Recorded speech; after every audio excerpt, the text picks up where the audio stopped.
नमस्कार। जय हिंद बच्चों, आज हम एक बार फिर लेकर हाजिर हैं आपके लिए 10वीं कक्षा के इकोनॉमिक्स यानी अर्थशास्त्र के कुछ महत्वपूर्ण प्रश्नों का संग्रह, जो कि आपके एग्जाम की दृष्टि से काफी महत्वपूर्ण है। तो चलिए शुरू करते हैं। आज का हमारा पहला प्रश्न है, भारत के केंद्रीय बैंक कौन है? तो भारत का जो केंद्रीय बैंक है वो है रिजर्व बैंक ऑफ इंडिया। आगे बढ़ते हैं। बैंक का कार्य नहीं है, तो बैंक कौन सा कार्य नहीं करता? तो बैंक जो है वो स्वयं सहायता समूह बनाने का कार्य नहीं करता। अगला प्रश्न है, भारत में सहकारिता आंदोलन का प्रारंभ कब हुआ? तो भारत में जो सहकारिता आंदोलन प्रारंभ हुआ था ये 1904 ईस्वी में प्रारंभ हुआ था। अगला प्रश्न है, व्यावसायिक बैंक निम्न राशि जमा नहीं करता। तो कैसी राशि जमा नहीं करता? तो वो अग्रिम जमा नहीं लेता है। आगे बढ़ते हैं। भारत की वित्तीय राजधानी किस शहर को कहा जाता है? तो भारत का जो वित्तीय राजधानी है वो है मुंबई। अगला प्रश्न है, बैंकिंग एवं वित्तीय क्रियाओं का संचालन होता है, तो ये कहाँ पे होता है? ये हमारा वाणिज्य बैंक द्वारा किया जाता है। अगला प्रश्न है, दीर्घकालीन ऋण प्रदान करने वाली संस्था कौन सी है? तो देखिए, दीर्घकालीन यानी लंबे समय के लिए जो लोन यानी ऋण प्रदान करती है वो कौन? भूमि विकास बैंक करती है।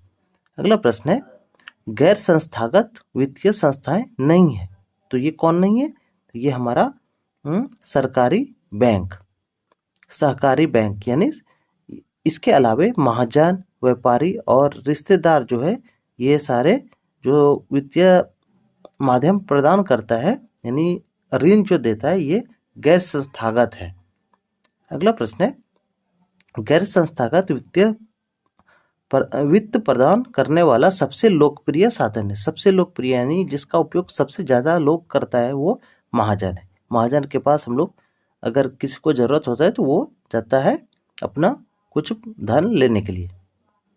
अगला है, राज्य में सूक्ष्म वित्त कार्य करती है, तो ये किसके लिए करती है? तो गरीब तबके के लोगों के लिए। अगला प्रश्न है, इनमें से कौन संस्थागत वित्त का साधन है? तो इनमें से कौन संस्थागत वित्त का साधन है? तो हमारा जो व्यावसायिक बैंक है वो वित्त का साधन है। आगे बढ़ते हैं। मैक्लेगन समिति बनाई गई, ये कब को बनाई गई थी? ये बनाई गई थी हमारे 1914 ईस्वी में। आगे बढ़ते हैं। सहकारिता प्रांतीय सरकारों का हस्तांतरित विषय कब बनी? तो ये हमारा बन गया था 1918 ईस्वी में। आगे बढ़ते हैं। व्यावसायिक बैंक का राष्ट्रीयकरण कब किया गया? तो हमारे देश में व्यावसायिक बैंकों का जो राष्ट्रीयकरण हुआ वो 1969 ईस्वी में हुआ। अगला है, देश में अभी कार्यरत क्षेत्रीय ग्रामीण बैंकों की संख्या कितनी है? तो हमारे देश में अभी मौजूदा अवस्था में कुल 196 क्षेत्रीय ग्रामीण बैंक कार्यरत में है। अगला प्रश्न है, राज्य के कार्यरत केंद्रीय सहकारी बैंक की संख्या कितनी है? तो राज्य में यानी बिहार राज्य में अभी कुल मिलाकर के 25 जो है ये केंद्रीय सहकारी बैंक कार्यरत है। अगला प्रश्न है, भारतीय रिजर्व बैंक की स्थापना कब हुई? तो ये 1935 में हुई थी। अगला प्रश्न है, भारत में कितने राष्ट्रीयकृत बैंक हैं? तो भारत में कुल मिलाकर के 19 राष्ट्रीयकृत बैंक है। अगला है, प्रारंभिक कृषि साख समितियां किसके लिए ऋण प्रदान करती है? तो साधारण सी बात है, कृषि साख समिति है तो वो कृषि के लिए ही ऋण उपलब्ध कराएगी। अगला प्रश्न है, बिहार में क्षेत्रीय ग्रामीण बैंकों की संख्या कितनी है? तो अभी बिहार में कुल 5 क्षेत्रीय ग्रामीण बैंक मौजूद है। अगला प्रश्न है, यह उत्पादक कार्यों के लिए अल्पकालीन ऋण प्रदान करता है। तो अल्पकालीन की अगर बात करी जाए तो ये कौन? प्राथमिक सहकारी समिति प्रदान करता है। और दीर्घकालीन की बात करी जाए तो वो भूमि विकास बैंक। अगला प्रश्न है, देखिए वही प्रश्न आ गया कि भूमि विकास बैंक किस प्रकार का ऋण प्रदान करती है? तो ये दीर्घकालीन यानी लंबे समय के लिए ऋण प्रदान करती है। अगला प्रश्न है, संगठित बैंकिंग प्रणाली के अंतर्गत आते हैं। तो संगठित बैंकिंग प्रणाली के अंतर्गत हमारा सहकारी बैंक आते हैं। अगला है, भारतीय पूंजी बाजार का अंग नहीं है। तो भारत के पूंजी बाजार का अंग कौन नहीं है? तो विकास वित्त संस्था। अगला है, सूक्ष्म वित्त योजना के अंतर्गत निर्धन परिवारों को ऋण की सुविधा प्रदान की जाती है। तो निर्धन परिवारों को ऋण की सुविधा जो प्रदान की जाती है वो संस्थागत स्रोतों द्वारा प्रदान की जाती है। अगला प्रश्न है, वित्तीय संस्थाओं में किन संस्थाओं को सम्मिलित किया जाता है? तो वित्तीय संस्थाओं में हमारा व्यावसायिक बैंक, सहकारी साख समिति, बीमा कंपनी, यानी उपयुक्त सभी को। ठीक है। अगला प्रश्न है, वित्तीय सेवाओं की आवश्यकता होती है। तो वित्तीय सेवाओं की जो आवश्यकता होती है वो व्यक्तियों को होता है, व्यावसायिक संस्थाओं को होता है, सरकार को, सभी को होता है, यानी इनमें से सभी। अगला प्रश्न है, मुद्रा बाजार की संस्थागत वित्तीय संस्थाओं में कौन सर्वाधिक महत्वपूर्ण है? देखिए, मुद्रा बाजार की संस्थागत वित्तीय संस्थाओं में सबसे अधिक जो है वो कौन महत्वपूर्ण है? तो इसमें हमारा व्यावसायिक बैंक जो है वो सबसे अधिक महत्वपूर्ण है। अगला प्रश्न है, भारतीय बैंकिंग प्रणाली के शीर्ष पर कौन है? तो सबसे उच्च स्थान पे कौन है? तो रिजर्व बैंक है। अगला प्रश्न है, राष्ट्रीय कृषि एवं ग्रामीण विकास बैंक की स्थापना कब हुई? तो ये 1982 ईस्वी में हुई थी। अगला प्रश्न है, भारत का केंद्रीय बैंक कौन है? तो ये है रिजर्व बैंक ऑफ इंडिया। आगे बढ़ते हैं, रिजर्व बैंक ऑफ इंडिया का मुख्य कार्य क्या है? यानी रिजर्व बैंक ऑफ इंडिया कौन कौन से कार्य करते हैं? तो वो साख मुद्रा का नियंत्रण करते हैं, बैंकिंग व्यवस्था का नियमन करते हैं, मतलब जितना भी इधर बैंक है, एसबीआई हो जाए या ग्रामीण बैंक हो जाए या बैंक ऑफ इंडिया, कुछ भी हो जाए, वो सभी हमारे रिजर्व बैंक ऑफ इंडिया के अंतर्गत ही आते हैं, और सरकार का बैंकर भी है, यानी ये सभी कार्य है रिजर्व बैंक ऑफ इंडिया का। अगला प्रश्न है, निम्नांकित में संस्थागत वित्त का साधन कौन है? तो इसमें हमारा हो जाएगा व्यावसायिक बैंक।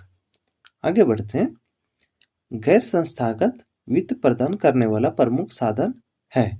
तो गैर संस्थागत अगर बोला जाए तो इसमें हमारा हो जाएगा देसी बैंकर। आगे बढ़ते हैं, बिहार के वित्त के संस्थागत स्रोत में कौन सर्वाधिक महत्वपूर्ण है? तो इसका हमारा चले जाएगा व्यावसायिक बैंक के साथ। अगला प्रश्न है, व्यावसायिक बैंकों का राष्ट्रीयकरण किया गया। तो इसका राष्ट्रीयकरण कब हुआ? 1969 ईस्वी को। अगला प्रश्न है, भारत में सहकारिता का प्रारंभ हुआ। तो भारत में जो सहकारिता स्टार्ट हुआ था ये हुआ था हमारा 1904 ईस्वी को। आगे बढ़ते हैं, कृषि को दीर्घकालीन ऋण प्रदान करने वाली संस्था कौन सी है? तो ये भूमि विकास बैंक है। अगला है, भारत में सहकारिता को प्रांतीय विषय बनाया गया। तो ये कब बनाया गया? ये बनाया गया 1919 ईस्वी को। अगला प्रश्न है, कृषि को दीर्घकालीन ऋण प्रदान करने वाली संस्था कौन है? तो ये भूमि विकास बैंक है।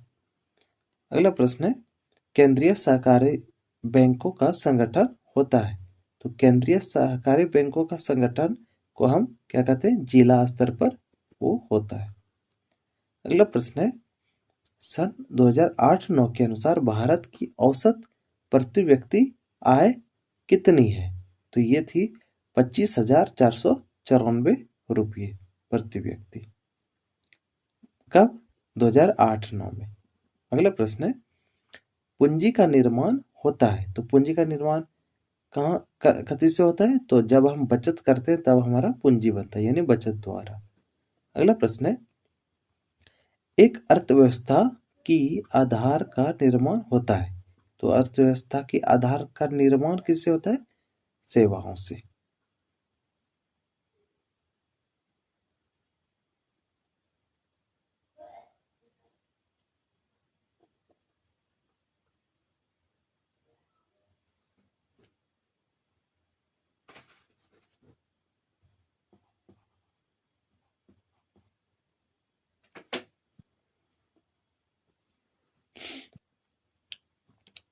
अगला प्रश्न है, एक अर्थव्यवस्था की आधार का निर्माण होता है।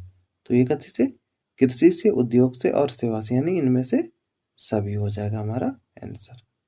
अगला प्रश्न है, भारत की परिवहन सेवाओं में कौन सर्वाधिक महत्वपूर्ण है? परिवहन सेवा में भारत में जो सबसे बेसी महत्वपूर्ण है वो है रेलवे।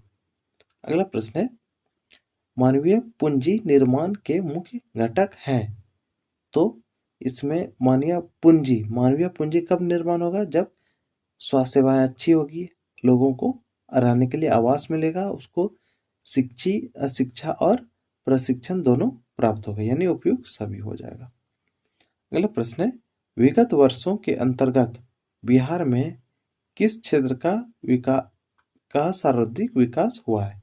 यानी मतलब अभी फिलहाल वर्षों में, विगत मतलब फिलहाल होता है, वर्षों में बिहार का किस क्षेत्र का विकास सबसे अधिक हुआ है? तो बिहार में सेवा क्षेत्र का विकास जो है वो सबसे अधिक हुआ है।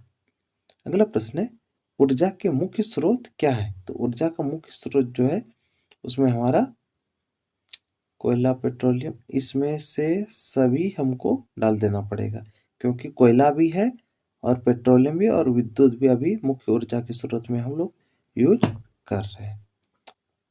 अगला प्रश्न है, कौन सी सेवा सरकारी है? तो इसमें हमारा बैंकिंग सेवा जो है ये सरकारी है। आगे बढ़ते हैं, कौन सी सेवा गैर सरकारी सेवा है? तो गैर सरकारी सेवा की बात करें तो इसमें हमारा आ जाएगा मॉल सेवा। इसके अलावा सैन्य सेवा और वित्तीय सेवा और रेलवे सेवा ये सरकारी है। आगे बढ़ते हैं, आर्थिक आधारभूत संरचना नहीं है। तो आर्थिक आधारभूत संरचना किसमें नहीं है? आर्थिक आधारभूत संरचना ये हमारा शिक्षा के अंतर्गत चले जाएगा। इसके अलावा सभी चीज में हमारा वित्त में, ऊर्जा में और संचार में अर्थ की जरूरत होती है। अगला प्रश्न है, बिहार एक राज्य है। तो बिहार एक कैसा राज्य है? कृषि प्रधान राज्य है। आगे बढ़ते हैं, भारत में सेवा क्षेत्र को सामान्यतः कितने भागों में बांटा गया है? तो भारत में सेवा क्षेत्र को 2 भागों में बांटा गया है। अगला प्रश्न है, मानव पूंजी निर्माण के प्रमुख घटक नहीं है। कौन प्रमुख घटक नहीं है? तो भोजन तो है ही, वस्त्र भी है और शिक्षा भी, यानी इनमें से कोई नहीं हो जाएगा हमारा आंसर। अगला प्रश्न है, आर्थिक विकास का दूसरा क्षेत्र है। तो आर्थिक विकास का दूसरे क्षेत्र को हम लोग क्या कहते हैं? इसको कहते हैं उद्योग क्षेत्र। अगला प्रश्न है, आर्थिक विकास का तीसरा क्षेत्र है। तो आर्थिक विकास का तीसरा क्षेत्र क्या होता है? सेवा क्षेत्र। अगला प्रश्न है, कौन बीमारू राज्य नहीं है? तो बीमारू राज्य उसको बोला जाता है जो कि एक तरह से पिछड़ा राज्य नहीं है। तो हमारा बिहार भी पिछड़ा है, उड़ीसा भी पिछड़ा है और मध्य प्रदेश भी पिछड़ा है। तो बीमारू राज्य कौन नहीं हुआ? तो हमारा कर्नाटक हो जाएगा। अगला प्रश्न है,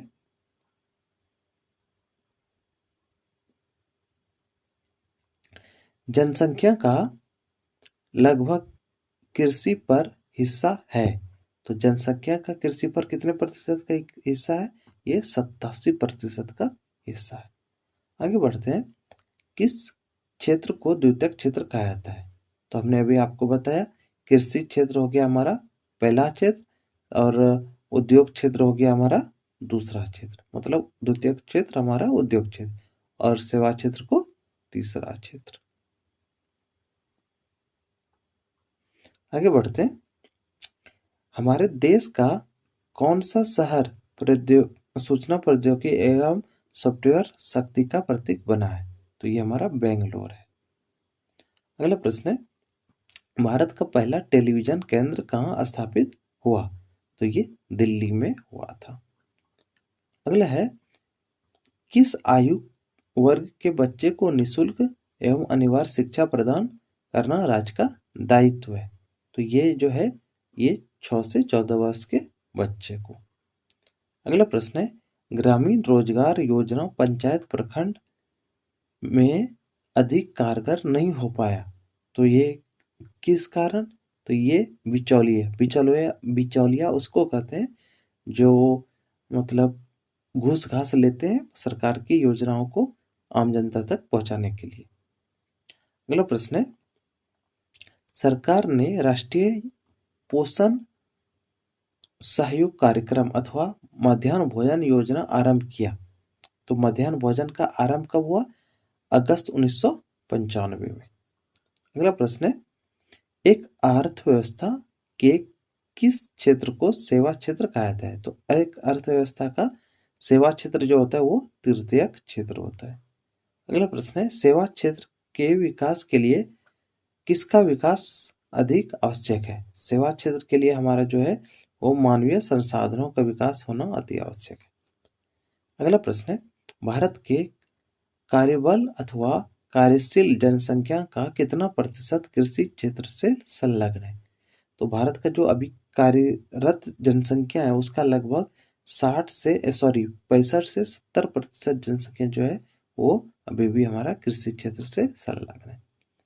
आगे बढ़ते हैं, हमारे देश में सर्व शिक्षा अभियान कब प्रारंभ हुआ? तो हमारे देश में यह सर्व शिक्षा अभियान ये 2001 में प्रारंभ हुआ था। अगला है, विकासशील देशों की कार्यशील जनसंख्या का अधिकांश भाग होता है तो वो किस क्षेत्र से जुड़ा होता है? वो हमारा विकासशील देश में कृषि क्षेत्र से जुड़ा होता है, जबकि विकसित देशों में वे सेवा क्षेत्र से जुड़े होते हैं और उद्योग क्षेत्र से। अगला प्रश्न है, भारत सरकार ने किस प्रकार की शिक्षा को मौलिक अधिकार घोषित किया? तो किस प्रकार की शिक्षा को? तो ये हमारा हो जाएगा प्रारंभिक शिक्षा को। ये प्रत्येक इंसान का मौलिक अधिकार है, प्रत्येक बच्चे का। आगे बढ़ते हैं, विगत वर्षों के अंतर्गत बिहार के किस क्षेत्र का सर्वाधिक विकास हुआ? तो बिहार में सबसे सेवा क्षेत्र का अधिक विकास हुआ है। आगे बढ़ते हैं, ग्रामीण सड़कों का निर्माण किस योजना के अंतर्गत किया जा रहा है? तो ग्रामीण सड़कों का जो निर्माण हो रहा है वो प्रधानमंत्री सड़क योजना के तहत किया जा रहा है। अगला प्रश्न है, विकसित देशों की कार्यशील जनसंख्या का अधिकांश भाग कार्यरत है। विकसित देश अभी वहां पे विकासशील था, तो विकसित देश अगर यहाँ पे आ गया तो हमने आपको बताया कि वे कथी पे? तो सेवा क्षेत्र पे कार्यरत है। अगला प्रश्न है, आर्थिक विकास का तीसरा क्षेत्र, तो उसको तीसरा क्षेत्र को क्या? सेवा क्षेत्र कहा जाता है। अगला प्रश्न है, सेवा क्षेत्र का निर्माण होता है, तो सेवा क्षेत्र का निर्माण कहाँ पे होता है? तो परिवहन सेवा द्वारा, ठीक बात है। संचार सेवा द्वारा, ठीक बात है। वाणिज्य सेवा यानी सभी प्रकार की सेवाओं द्वारा। अगला प्रश्न है, निम्नांकित में कौन संचार सेवा का अंग है? संचार सेवा, तो ये हमारा पत्र हो गया, टेलीफोन हो गया, टेलीविजन, यानी इनमें से सभी हो जाएगा। अगला प्रश्न है, भारत को किस उद्योग के क्षेत्र में अधिक सफलता मिली है? तो भारत को सबसे अधिक सफलता जो मिली वो कंप्यूटर सॉफ्टवेयर के क्षेत्र में मिली। आगे बढ़ते हैं, वैश्वीकरण के मुख्य अंग कितने हैं? तो वैश्वीकरण का 4 अंग है। अगला है, इनमें से कौन बहुराष्ट्रीय कंपनी नहीं है? तो हमारा फोर्ड भी बहुराष्ट्रीय कंपनी है, सैमसंग भी है और कोका कोला भी, यानी हमारा जो पार्ले है ये बहुराष्ट्रीय कंपनी नहीं है। अगला प्रश्न है, ग्राहक देखभाल सेवा के लिए प्रयोग किया जाता है। तो ग्राहक का देखभाल करने के लिए किसका प्रयोग किया जाता है? तो इसमें हमारा कॉल सेंटर का प्रयोग किया जाता है, जिसके जरिए हम अपनी मतलब क्या बोलते हैं, किसी प्रकार का नुकसान अगर हमको झेलना पड़ता है उसका शिकायत करते हैं ग्राहक सेवा केंद्र में। अगला प्रश्न है, दूरसंचार सुविधा नहीं है। तो दूरसंचार सुविधा इसमें से कौन नहीं है? टेलीफोन तो है ही, संवाद तो आमने सामने की बात है, तो यही हमारा दूरसंचार सुविधा नहीं है। इसके अलावा फैक्स भी है और मोबाइल भी है। अगला प्रश्न है, पूरे विश्व में आर्थिक वर्चस्व बना हुआ है, तो किसका? तो अमेरिका का। अगला प्रश्न है, पार्ले समूह के थम्स अप ब्रांड को किस बहुराष्ट्रीय कंपनी ने खरीद लिया? तो इसको किसने खरीदा था? कोको कोला ने। आगे बढ़ते हैं, व्यापार अवरोधक का उपयोग किया जाता है? तो ये कहाँ पे किया जाता है? विकास के लिए। विकास के लिए व्यापार अवरोधक का उपयोग किया जाता है। यानी व्यापार बाहरी मतलब अपने देश के सामान को बाहर नहीं भेजने दिया जाता है, ताकि अपने गांव का, अपने देश का विकास हो। अगला प्रश्न है, नई आर्थिक नीति में किसे सम्मिलित किया गया? तो नई आर्थिक नीति में हमारा उदारीकरण, निजीकरण, वैश्वीकरण यानी इनमें से सभी को सम्मिलित किया गया। आगे बढ़ते हैं, उदारीकरण का क्या तात्पर्य है? तो उदारीकरण का जो तात्पर्य है वो क्या है? अर्थव्यवस्था की मुक्ति करना, अर्थव्यवस्था की मुक्ति। अगला प्रश्न है, अंतर्राष्ट्रीय व्यापार संबंधी नियमों को निर्धारित करने वाली संस्था कौन है? तो इसका अंतर्राष्ट्रीय व्यापार यानी इसका हो जाएगा WTO, जो कि एक भी ऑप्शन में हमारा नहीं है, यानी इनमें से कोई नहीं हो जाएगा।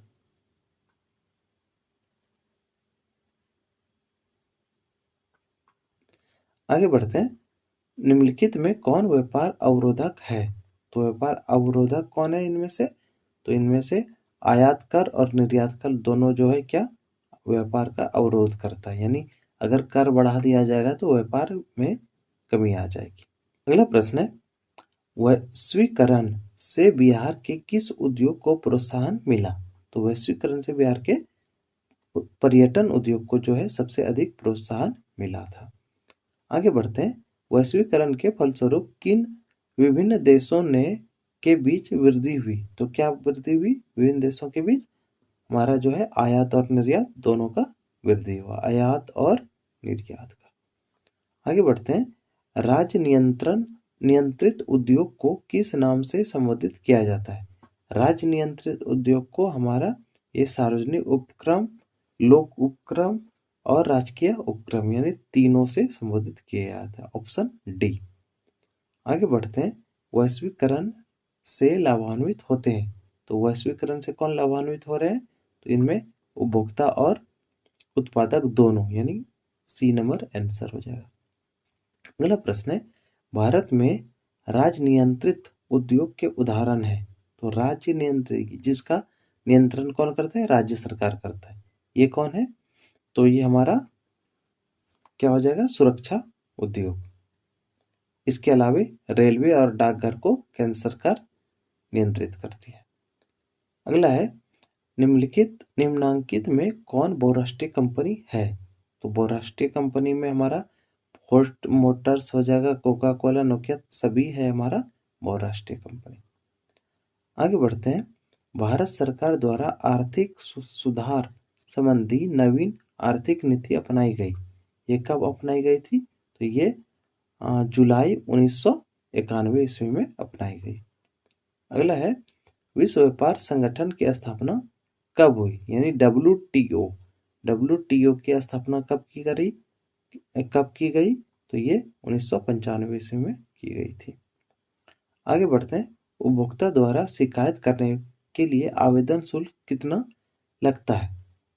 तो इनमें से देखिए, उपभोक्ता अगर शिकायत करेगा तो उसमें कोई भी शुल्क देना नहीं पड़ता है। आगे बढ़ते हैं, राष्ट्रीय उपभोक्ता हेल्पलाइन का नंबर क्या है? तो देखिए, राष्ट्रीय उपभोक्ता हेल्पलाइन का नंबर है 1811 और 4000, यानी ऑप्शन सी हो जाएगा। आगे बढ़ते हैं, सोने के आभूषण की शुद्धता की पहचान के लिए किस चिन्ह का प्रयोग किया जाता है? तो ये हॉलमार्क। देखिए, हॉलमार्क का जो उपयोग किया जाता है ये किसी भी प्रकार के आभूषण का मतलब शुद्धता की पहचान के लिए हॉलमार्क का उपयोग किया जाता है। अगला पढ़ते हैं, सूचना का अधिकार किस प्रकार का अधिकार है? तो सूचना का जो अधिकार है ये एक प्रकार का वैधानिक अधिकार है। आगे बढ़ते हैं, उपभोक्ता जागरूकता का नारा नहीं है। तो उपभोक्ता जागरूकता का नहीं की अगर बात कर जाए तो कि कौन?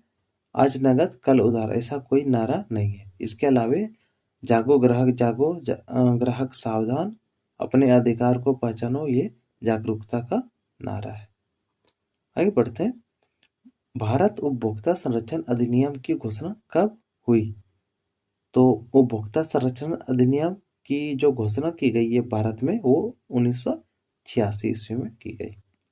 अगला प्रश्न है, सूचना प्राप्त करने का माध्यम है। तो सूचना प्राप्त करने का माध्यम क्या है? ये कंपनी है। ठीक है। अगला प्रश्न है, स्वर्ण आभूषण की परिशुद्धता को सुनिश्चित करने के लिए किस मान्यता पुरातत्व चिन्ह का होना आवश्यक है? तो अभी हमने आपको बताया था, स्वर्ण आभूषण रहे चाहे कोई भी किसी भी प्रकार का आभूषण रहे, उसमें हॉलमार्क का होना अति आवश्यक है। और ये अगर लोहे का कोई वस्तु रहे तो उसमें आपको ISI मार्क चाहिए, और एक मार्क खाने पीने की वस्तु के लिए चाहिए। अगला प्रश्न है, गुणवत्ता का निदान नहीं है। तो गुणवत्ता का निदान कौन नहीं है? तो ये मॉल मार्क है, ऐसा कोई भी मार्क नहीं होता है। अगला है, हॉल मार्क का शब्द लोग किस वस्तु की गुणवत्ता का प्रमाण है? देखिए, हॉलमार्क का जो शब्द चिन्ह है, ये कथी का गुणवत्ता बताता है? अभी हमने आपको तुरंत बताया, ये आभूषण की गुणवत्ता बताता है, यानी सोने के आभूषण की। अगला प्रश्न है, उपभोक्ता राष्ट्रीय फोरम में अपील कर सकता है। तो उपभोक्ता राष्ट्रीय फोरम में अगर अपील करना हो तो हम 30 दिन के अंदर ही अपील करना पड़ेगा हमको। अगला प्रश्न है, उपभोक्ता अधिकार दिवस कब मनाया जाता है? तो ये हमारा 15 मार्च को मनाया जाता है। अगला प्रश्न है, भारत में सूचना का अधिकार का अधिनियम कब पारित हुआ? तो ये 2005 ईस्वी यानी अक्टूबर में हुआ था, अक्टूबर 2005 में। आगे बढ़ते हैं, उपभोक्ता जागरूकता आंदोलन का प्रारंभ हुआ। उपभोक्ता जागरूकता आंदोलन कब प्रारंभ हुआ? कहाँ से? ये इंग्लैंड से प्रारंभ हुआ था। अगला प्रश्न है, बड़े पैमाने पर उत्पादित किसी वस्तुओं के लिए मानक नियमों का पालन करना आवश्यक है। मानक नियमों का पालन करना आवश्यक है, तो इसमें हमारा किसके तहत आ जाएगा? ये हमारा आ जाएगा बोतल बंद पेय पदार्थ, मसाले, शिशु आहार, यानी इनमें से सभी में। अगला प्रश्न है, सर्वप्रथम किस देश में उपभोक्ता अधिकारों की घोषणा की गई? तो ये सर्वप्रथम अमेरिका यानी संयुक्त राष्ट्र अमेरिका में की गई। आगे बढ़ते हैं, भारत में मानवाधिकार मात्रा अधिनियम पारित हुआ। तो मानवाधिकार मात्रा अधिनियम कब पारित हुआ भारत में? तो ये 1993 ईस्वी में पारित हुआ था। आगे बढ़ते हैं, उपभोक्ता आंदोलन के प्रवर्तक माने जाते हैं। तो ये किसको माने जाते हैं? ये राल्फ नादर को माने जाते हैं। अगला प्रश्न है, उपभोक्ता के शोषण के प्रमुख प्रकार हैं। तो कितने प्रकार से उपभोक्ता शोषित होते हैं? मापतौल में भी की कमी में, मिलावट में, और भ्रामक प्रचार में, यानी इनमें से तीनों में। आगे बढ़ते हैं, उपभोक्ता शोषण के प्रमुख कारक है। तो सूचना देखिए, अब उपभोक्ता शोषण का प्रमुख कारण क्या हो गया?